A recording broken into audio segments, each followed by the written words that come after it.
Assalamualaikum warahmatullahi wabarakatuh.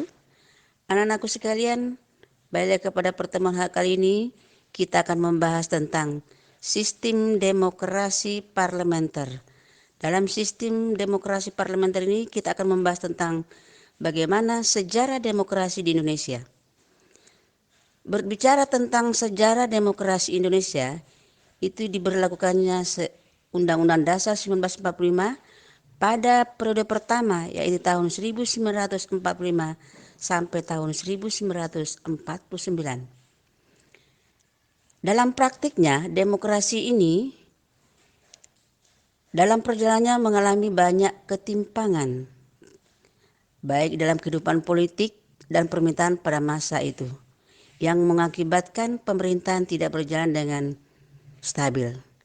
Akibatnya, program-program yang dibuat pemerintah tidak bisa dijalankan dengan baik dan berkesinambungan. Akhirnya demokrasi ini berakhir secara yuris pada tanggal 5 Juli 1959 sejak dikeluarkannya Dekret Presiden 1959. Demokrasi terpimpin pada tanggal 22 April 1959. Presiden Soekarno memberikan amanat kepada konstituante tentang pokok-pokok demokrasi terpimpin. Selanjutnya, ada 4 pokok demokrasi terpimpin. Yang pertama adalah demokrasi terpimpin bukanlah diktator. Yang kedua, demokrasi terpimpin cocok dengan kepribadian dan dasar hidup bangsa Indonesia. Yang ketiga, dasar yang ketiga adalah demokrasi terpimpin berarti demokrasi di segala persoalan kenegaraan dan kemasyarakatan meliputi politik, sosial, dan ekonomi. Yang keempat, inti daripada pimpinan dalam demokrasi terpimpin adalah permusyawaratan yang dipimpin oleh hikmat kebijaksanaan. Selanjutnya, sistem demokrasi pada masa Orde Baru, yaitu demokrasi Pancasila. Demokrasi Pancasila lahir atas berbagai bentuk permasalahan yang dialami bangsa Indonesia selama berlakunya demokrasi parlementer dan demokrasi terpimpin. Demokrasi Pancasila itu pangkalnya ada kekeluargaan dan gotong royong. Kalau kamu main ke sebuah desa, kamu pasti akan melihat semangat kekeluargaan yang ada pada masyarakat desa, dan itu sudah lama dianut oleh mereka. Jadi, hal yang paling penting dalam demokrasi Pancasila adalah nilai-nilai yang menjunjung tinggi kemanusiaan sesuai dengan martabat dan harkat manusia.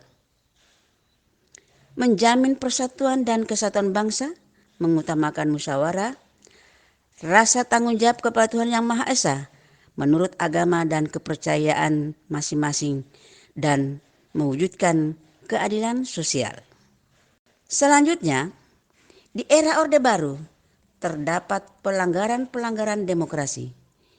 Yang pertama yaitu penyelenggaraan pemilu yang tidak jujur dan tidak adil.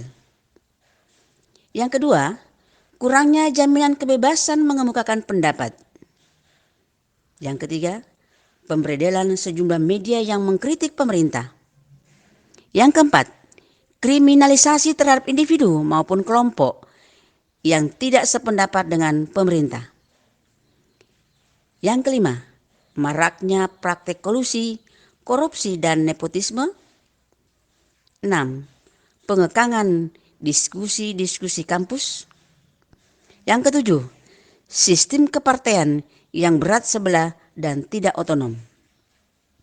Kedelapan, penculikan dan penghilangan paksa sejumlah aktivis. Selanjutnya, sistem demokrasi pada masa era reformasi. Banyak perubahan yang terjadi ketika reformasi bergulir. Antara lain yang pertama adalah pemilihan umum yang lebih demokratis.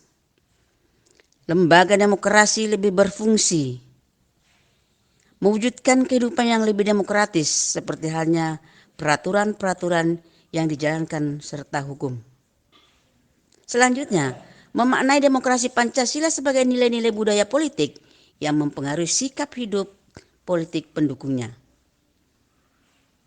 Perubahan yang kelima, yaitu partai-partai politik kini lebih dapat mandiri.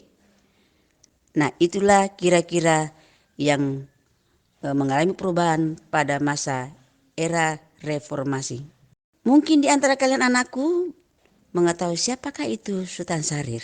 Sultan Syahrir adalah seorang intelektual, perintis, dan revolusioner kemerdekaan Indonesia.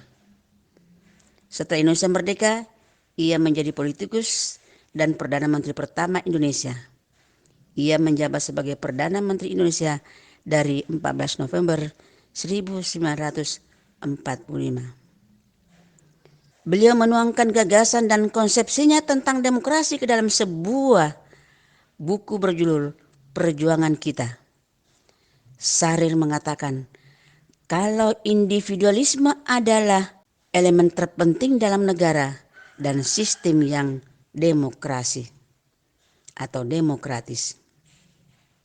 Jadi, setiap dari kita harus menghargai hak-hak sesama manusia dan makhluk hidup lainnya.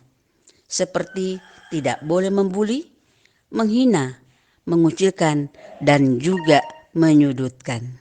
Anakku sekalian, itulah tadi pembahasan materi kita tentang sistem demokrasi yang pernah berlaku di Indonesia. Jangan lupa ya, like, subscribe, dan share. Thank you.